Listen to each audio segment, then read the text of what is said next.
vocês assistirem antes da nossa aula. Bom, a prova de vocês que vocês vão falar hoje vai estar falando sobre o ciclo do ouro. Então, o ciclo do ouro ele é muito marcado pelo chamado século XVIII.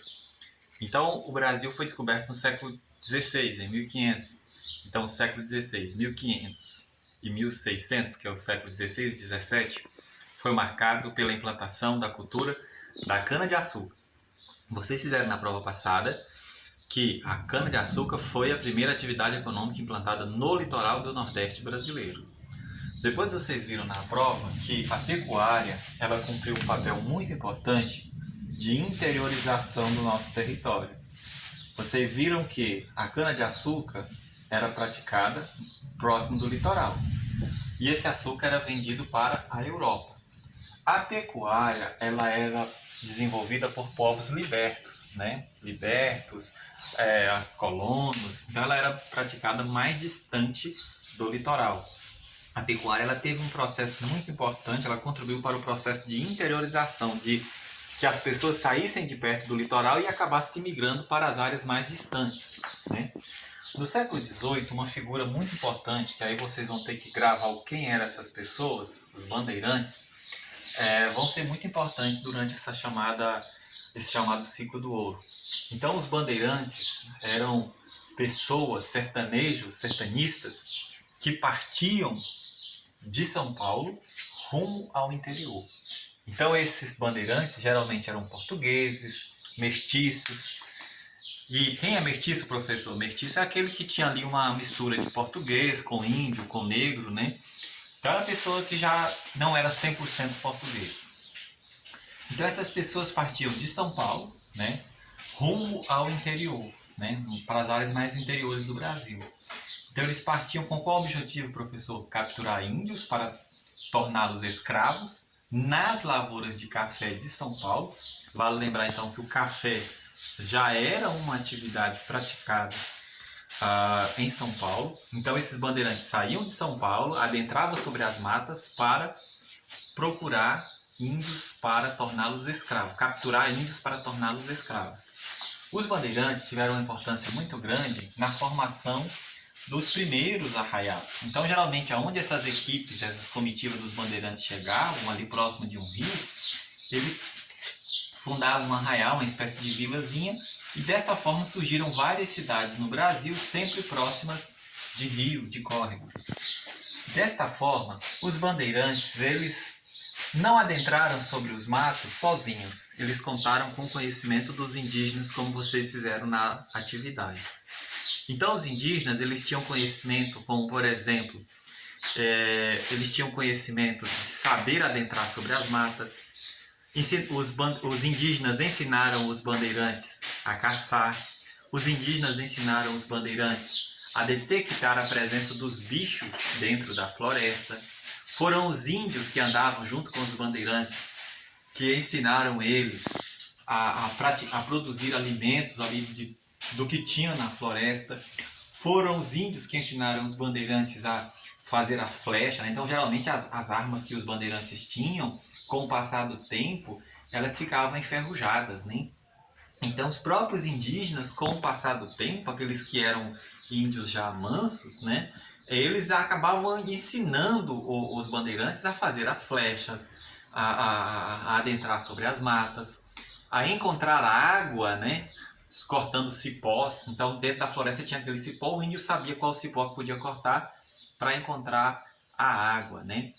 Os indígenas também contribuíram para que os bandeirantes aprendessem a se alimentar dentro da floresta, principalmente alimentos como o milho, né? Então, o milho, eles ensinaram eles a fazer alimentos a partir do milho maduro, né? Então, vários alimentos que os bandeirantes passaram a consumir a partir do milho, vocês viram que foram ensinamentos que os índios passaram para os bandeirantes.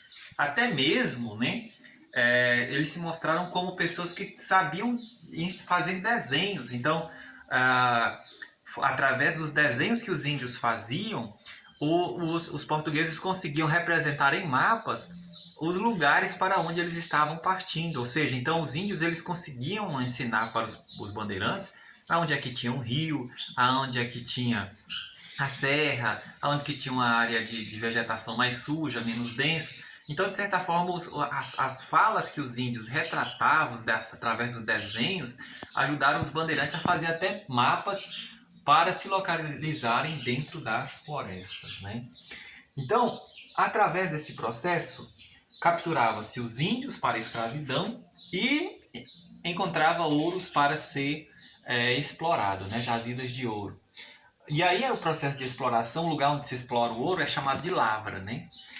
Desta forma, surge uma figura chamada emboabas. Quem que são os emboabas? Além dos portugueses que partiam rumo ao interior, existiam aquelas pessoas comuns que partiam rumo ao interior do Brasil à procura de encontrar ouro também. Essas pessoas que não eram os portugueses, que geralmente eram estrangeiros, ou até pessoas pobres que viviam ali e partiam em busca de ouro, eram chamados de emboabas. No século XVIII, começou a existir um conflito porque os bandeirantes não queriam permitir que esses emboabas, então emboaba foi o apelido que eles chamaram, aquelas pessoas que não eram os portugueses, mas que partiam à procura de ouro. Então existia um conflito porque os portugueses não queriam aceitar que os emboabas explorassem o ouro também. Então os emboabas, a Guerra dos Emboabas, foi o principal conflito existente no século XVIII, envolvendo o chamado ciclo do ouro. Então foi uma revolta entre os bandeirantes e aquelas pessoas comuns que buscavam explorar o ouro. Então os portugueses não queriam, os bandeirantes portugueses não queriam deixar que essas pessoas comuns praticassem a exploração do ouro. Então esse processo foi conhecido como Guerra dos Emboabas. No século XVIII, o ouro passa a ser a principal atividade econômica do Brasil. A cana-de-açúcar do Nordeste começa a entrar em crise. Desta forma, o ouro passa a ser a principal atividade econômica do Brasil, porque intensifica-se a exploração. Então, os bandeirantes que partiam rumo ao interior começaram a encontrar várias jazidas de ouro. E aí, a partir desse processo, foi interessante para surgir os estados de Minas Gerais, de Goiás e do Mato Grosso, principalmente. Em 1720, Minas Gerais é elevado à categoria de capitania, né? Foi criada então a capitania de Minas Gerais em 1720. Só que, dentro desse processo, a coroa portuguesa não sabia quem produzia o ouro, quando se produzia.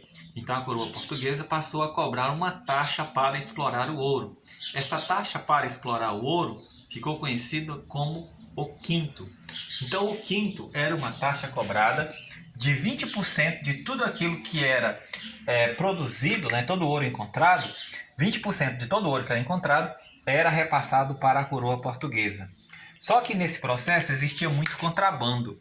O que era o contrabando? Aquelas pessoas que acabavam não pagando esse quinto para a coroa portuguesa.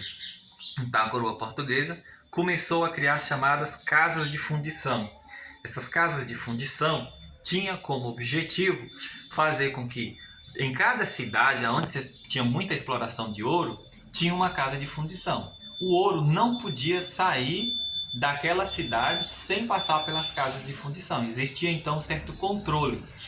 O ouro só podia passar daquela região, só poderia ser vendido para fora do Brasil se o ouro tivesse o símbolo da coroa da família real, da coroa portuguesa, o símbolo real. Então, de certa forma, essas casas de fundição derretiam o ouro e colocavam o símbolo da coroa portuguesa. Caso aqueles que desobedecessem, né, e tentassem burlar a fiscalização do ouro, né, fizesse o chamado contrabando, aquele que fizesse o contrabando tinha como pena ser enviado, ser mandado para as colônias portuguesas na África. Então a pior pena para quem praticava o contrabando de ouro era ser mandado para as colônias na África. Em 1750, a coroa portuguesa fixou em 1.500 quilos para qualquer área que se produzisse ouro, tinha que produzir por ano 1.500 quilos de ouro. Então essa quantidade de ouro fez surgir um processo chamado derrama, porque logo o ouro não deu para sempre, né? Então logo no início do século XVIII deu muito ouro, mas logo o ouro começou a declinar. Então desse processo surgiu um nome chamado derrama. Então aquela pessoa que não atingisse os 1.500 quilos de ouro tinha que complementar com suas próprias riquezas. Ou seja, então, aquilo que ele produzia, a coroa portuguesa chegava e levava, né? Se era arroz, se era feijão, o que ele tinha, se ele não tivesse os 1.500 quilos de ouro para dar, ele tinha que complementar aquela quantidade que tinha faltado com a sua própria riqueza, com seus próprios produtos.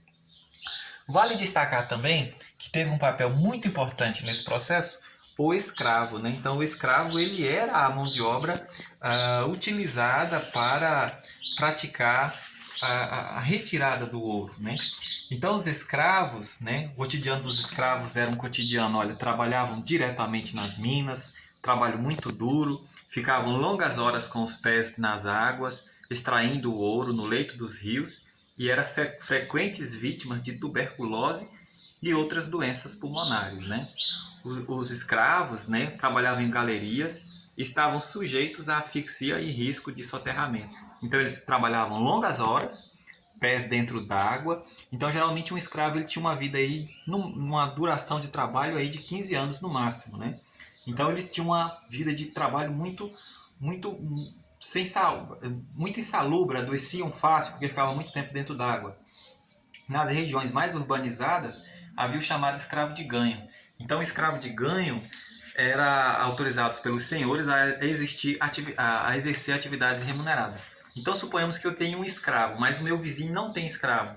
Então, ele pode alugar o meu escravo. Então, o escravo de ganho era aquele escravo que tinha uma certa liberdade a mais. Ele era um prestador de serviço. Então, suponhamos que uma pessoa quer alugar o meu escravo. Então, ele vai trabalhar para aquela pessoa. E, geralmente, o escravo de ganho ganhava umas moedinhas também. Quando o seu serviço era pago, ele também ganhava um dinheirinho. Então isso fez com que muitos escravos ganhassem a sua liberdade, a chamada alforria. Então a alforria era uma prática que libertava o escravo da escravidão. Isso era conquistado na maioria pelos escravos de ganho. O que era escravo de ganho? Aquele que prestava serviço nas áreas urbanas e que geralmente também recebia algum dinheirinho, né? Então ele praticava serviço geralmente para quem não tinha escravo, né? Uma outra situação que a gente vale ressaltar é o índio, né?